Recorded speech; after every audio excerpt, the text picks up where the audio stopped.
Hi friends, आप सबका हमारे चैनल में स्वागत है। आज हम बात करेंगे डायबिटीज़ यानी कि मधुमेह के इलाज और उसके बचाव के बारे में। जैसा कि आप सभी जानते हैं कि लास्ट वीडियो में हमने डायबिटीज़ के लक्षण, उसके टेस्ट और उसकी कॉम्प्लिकेशन के बारे में बात की थी। अगर आपने वो वीडियो अभी तक नहीं देखा है तो उस वीडियो को ज़रूर देखें, जिसका लिंक नीचे डिस्क्रिप्शन में दिया गया है। अब आते हैं डायबिटीज़ के इलाज के ऊपर। इसका इलाज मेनली दो तरह से किया जा सकता है। पहला है लाइफस्टाइल चेंजेस, यानी कि अपनी जीवन शैली में बदलाव लाना, जैसे कि रोज एक्सरसाइज करना, हेल्दी डाइट खाना और डायबिटीज़ और उसकी कॉम्प्लिकेशन के बारे में जागरूकता रखना। और दूसरा तरीका है शुगर की दवाइयों के द्वारा। डायबिटीज़ एक आजीवन रोग है जिसका कोई भी पूरा इलाज नहीं है, पर इसे रेगुलर एक्सरसाइज, अच्छे खान पान और सही समय पर दवाइयाँ लेने से कंट्रोल में किया जा सकता है। मरीज के साथ साथ उसके सभी परिवार वालों को डायबिटीज़ और उससे रिलेटेड कॉम्प्लिकेशंस के बारे में पता होना चाहिए, ताकि वह मरीज की ब्लड शुगर को कंट्रोल करने में उसकी सहायता कर सकें। इसके साथ ही मरीज ने क्या खाना है, कब और कितना खाना है, शुगर की दवाइयाँ कब और कैसे लेनी है और शुगर से रिलेटेड कॉम्प्लिकेशंस को कैसे पहचानना है, इन सभी के बारे में भी जानकारी होनी चाहिए। मधुमेह के मरीज को हमेशा अपने साथ उसका पहचान पत्र रखना चाहिए, जिस पर ये लिखा हो कि वह पेशेंट डायबिटिक है। तो अब हम जानते हैं मधुमेह में कैसा खान पान होना चाहिए। डायबिटीज़ के मरीजों को किसी भी स्पेशल डाइट की ज़रूरत नहीं होती है। उन्हें केवल नॉर्मल खान पान में थोड़े से बदलाव करने की ज़रूरत होती है। पर एक बात का ध्यान दें, बाहर का खाना और पैक्ड फूड जैसे कि ब्रेड, पिज़्ज़ा, बर्गर और कार्बोनेटेड ड्रिंक्स ना लें। खाना हमेशा समय पर खाएं, कम से कम 5 से 6 बार खाएं, यानी कि कम खाएं पर बार बार खाएं। ब्रेकफास्ट, लंच और डिनर के अलावा दिन में कम से कम 2 बार स्नैक्स लें। पर ध्यान देने वाली एक बात है कि ब्रेकफास्ट, लंच और डिनर में भोजन की मात्रा बराबर होनी चाहिए। आपका भोजन संतुलित होना चाहिए, यानी कि उसमें उचित मात्रा में सारे तत्व होने चाहिए, जैसे कि कार्बोहाइड्रेट्स, विटामिन्स, मिनरल्स, फाइबर्स इत्यादि। आइए अब हम जानते हैं ऐसी कौन सी चीज़ें हैं जिन्हें मधुमेह के मरीज ज़्यादा मात्रा में ले सकते हैं। हरी पत्तेदार सब्जियां जैसे कि पालक, मेथी, गोभी, धनिया और मौसमी सब्जियों का इस्तेमाल अधिक से अधिक मात्रा में करें। कच्ची सब्जियां जैसे सलाद, खीरा, मूली, प्याज, टमाटर इत्यादि का भरपूर इस्तेमाल करें। नारियल पानी और नींबू पानी पर ध्यान रहे, ये बिना मीठे के हों।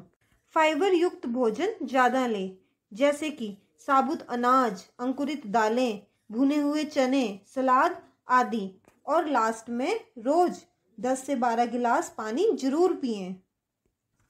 अब नज़र डालते हैं उन चीज़ों पर जिन्हें मधुमेह के मरीजों को थोड़ा कम मात्रा में लेना है। कम मीठे फल जैसे कि सेब, मौसमी, संतरा, अमरूद, नाशपाती, अनार, आलू बुखारा। आप दिन में 1 से 2 फ्रूट्स खा सकते हैं। गेहूं के आटे में बेसन मिलाकर या गेहूं के साथ चने और सोयाबीन पिसवाकर प्रयोग करें।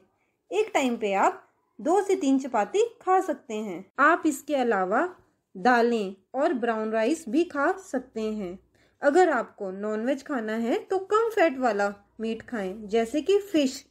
अगर आपको अंडा खाना है तो उबले हुए अंडे का सिर्फ सफ़ेद हिस्सा ही खाएं। लास्ट में जानते हैं कि ऐसी कौन सी चीज़ें हैं जिन्हें मधुमेह के मरीजों को परहेज करना है, यानी कि नहीं खाना है। अधिक मीठे फल जैसे कि आम, केला, चीकू, अंगूर, लीची, खजूर।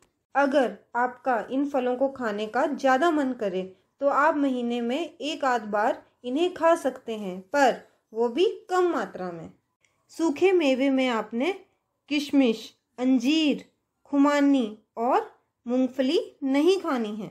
जड़ कंद वाली सब्जियां जैसे कि आलू, अरबी, चुकंदर, शक्करकंदी, शलगम ना खाएं। अत्यधिक मीठे खाने की चीज़ें जैसे कि चीनी, गुड़, शहद, हलवा, केक, चॉकलेट, जैम, टॉफ़ीज़ भी ना खाएं। मलाई, मक्खन, देसी घी, ऑमलेट, लाल मांस, समोसा, पूरी, परांठा, अचार ना खाएं। चाय, कॉफ़ी भी फीकी ही पिएं, पर अगर आपका मीठी चाय पीने का मन है तो आप उसमें सैकरीन यानी कि शुगर फ्री डाल सकते हैं। कोल्ड ड्रिंक्स जैसे कि कोला, लिम्का, डिब्बा बंद जूस नहीं पीना है और शराब का सेवन भी नहीं करना है। और खाना बनाने के लिए कम से कम तेल का इस्तेमाल करें। डायबिटीज़ के मरीज अपनी डाइट कैसे प्लान करें? आप जब भी खाना खाएं तो उस खाने को आप 4 हिस्सों में बांट लें। पहला हिस्सा, उसमें सलाद होना चाहिए जिसमें अंकुरित दालें और कच्ची सब्जियां ले सकते हैं। दूसरा हिस्सा, इसमें कोई भी पकी सब्जी ले सकते हैं। तीसरा हिस्सा, इसमें आप उबला हुआ अंडा या दाल या फिर पनीर ले सकते हैं। और चौथा हिस्सा, इसमें आप 2 से 3 रोटी या फिर चावल या पुलाव ले सकते हैं। अगर आप 4 हिस्से नहीं कर सकते हैं और सिर्फ 3 हिस्से ही कर सकते हैं तो सलाद और दाल की मात्रा उसमें बढ़ा दीजिए, पर रोटी या चावल की मात्रा ना बढ़ाएं। खानपान के अलावा दूसरी चीज़ जो सबसे ज़्यादा ज़रूरी है वो है regular exercise. Regular exercise diabetes में एक रामबाण की तरह है। रेगुलर एक्सरसाइज से इंसुलिन के काम करने की क्षमता बढ़ जाती है और इससे शुगर और ब्लड प्रेशर भी नियंत्रण में रहता है। रेगुलर एक्सरसाइज से दिल भी अपना काम सही ढंग से करता है। लीवर और किडनी भी शुगर के दुष्परिणामों से बचे रहते हैं। इसके साथ ही रेगुलर एक्सरसाइज वजन घटाने में और तनाव को कम करने में भी लाभदायक है। पर कोई भी एक्सरसाइज करने से पहले डॉक्टरी परामर्श जरूर लें, क्योंकि अगर आप ज़्यादा एक्सरसाइज करेंगे तो हाइपोग्लाइसीमिया होने के भी चांसेस होते हैं। अगर आपको डायबिटीज़ के अलावा कोई और बीमारी नहीं है तो आप यह सब व्यायाम कर सकते हैं। साइकिलिंग, रोज पैदल चलना, जॉगिंग करना, स्विमिंग करना, वेट लिफ्टिंग करना, रस्सी कूदना, सीढ़ियाँ चढ़ना, डांस करना, बागवानी करना या फिर आप घर का छोटा मोटा काम भी कर सकते हैं। आपने एक्सरसाइज की शुरुआत पहले हल्के फुल्के व्यायाम से करनी है, जैसे कि सैर और योगा। इसके बाद ही थोड़े भारी व्यायाम करें। आपको रेगुलर एक्सरसाइज करनी है। हफ्ते में कम से कम आपको 4 से 5 दिन एक्सरसाइज करनी है। अगर आप सैर कर रहे हैं तो कम से कम 20 से 30 मिनट के लिए सैर करें और 1 मिनट में आपके कम से कम 90 से लेकर 100 कदम होने चाहिए। जितना हो सके पैदल चलें और लिफ्ट का इस्तेमाल ना करें। एक और चीज़ जिसका शुगर के मरीजों को ध्यान रखना बहुत ज़रूरी है वह है फुट केयर यानी कि पैरों की देखभाल।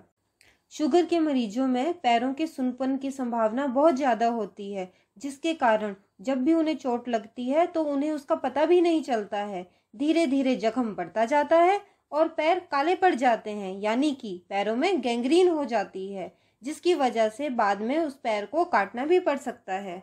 पैर या टांग काटे जाने की वजह से मरीज के जीवन पर गहरा प्रभाव पड़ता है। उसकी ना तो केवल शारीरिक छवि पर असर पड़ता है बल्कि काम भी छूट सकता है। इसके अलावा भेदभाव, अकेलापन, बेरोजगारी, दूसरों पर निर्भरता व इलाज में खर्चे का सामना भी करना पड़ता है। इन सब चीज़ों से बचने के लिए पैरों की निरंतर देखभाल बहुत जरूरी है। पैरों को अच्छे से धोकर सुखा लें। ध्यान रहे पैरों की उंगलियों के बीच में गीलापन या गंदगी ना रहे। अपने पैरों के नाखून नियमित रूप से काटें और हर रात को सोने से पहले अपने पैरों को जरूर जांचें। पैरों को जांचने के लिए आप अपने किसी भी फैमिली मेंबर की हेल्प ले सकते हैं। अगर कोई भी जख्म, लाल निशान, फफोला या पैर में दरारें दिखती हैं तो तुरंत हॉस्पिटल जाएं और अपना चेकअप कराएं। इसके अलावा जब भी आपने जूते पहनने हैं तो उन्हें पहनने से पहले ज़रूर चेक कर लें। पैरों पर क्रीम लगाएं। अगर गर्म पानी से नहाते हैं तो पहले उसका तापमान चेक करें। उसका तापमान चेक करने के लिए आप पहले उसे कोहनी से चेक करें। अगर नहाने लायक लगे तभी पैरों पर डालें। लूज जुराबें पहनें जो पसीना सोख लें। आरामदायक जूते पहनें। जूते टाइट नहीं होने चाहिए। तस्मे वाले जूते प्रेफर करें। जूते की अंदर की सतह नरम और मुलायम होनी चाहिए और जो सोल होता है वह खुरदरा होना चाहिए। शुगर के मरीजों में शाम के वक्त पैरों में सूजन आ जाती है, इसलिए जब भी जूते खरीदने हैं तो जूते शाम के वक्त ही खरीदें। इसके अलावा कभी भी नंगे पैर ना चलें, यहाँ तक कि घर पर भी नहीं। धूम्रपान ना करें। हाई हील्स वाले जूते ना पहनें। अपने पाँव को बहुत अधिक गर्म तापमान जैसे कि हीटर या गर्म पानी की बोतल से बचा कर रखें और आग भी ना सेकें। अब आते हैं मधुमेह के इलाज के ऊपर। मेनली शुगर के मरीजों में जो टारगेट होता है वो है HbA1c 7% से कम होना चाहिए, खाली पेट शुगर 70 से 130 के बीच में होनी चाहिए और खाना खाने के बाद की शुगर 180 से कम होनी चाहिए। टाइप 1 डायबिटीज़ में मेनली इंसुलिन दिया जाता है और टाइप 2 डायबिटीज़ में मेनली दवाइयाँ दी जाती है। हालांकि दोनों टाइप्स में इंसुलिन का इंजेक्शन और शुगर की दवा की ज़रूरत पड़ सकती है। शुगर से बचाव कैसे करें? इसके लिए आप स्ट्रेस से बचें, रोज़ाना व्यायाम करें, आउटडोर गेम्स खेलें, धूम्रपान ना करें, शराब का सेवन ना करें, फास्ट फूड जैसे कि पिज़्ज़ा, पास्ता, बर्गर ना खाएं, हेल्दी डाइट को फॉलो करें और अगर आप मोटापे से ग्रसित हैं तो अपना वज़न कम करने की कोशिश करें। तो फ्रेंड्स, आई होप कि ये वीडियो आप सबको पसंद आया होगा और आप सब अपने परिवार वालों को मधुमेह के प्रति जागरूक करेंगे। अगर आपको ये वीडियो पसंद आया तो इसे ज़्यादा से ज़्यादा शेयर करें और हमारे चैनल को सब्सक्राइब करना ना भूलें और बेल आइकन दबाना भी ना भूलें। Thank you friends. Eat healthy, take care.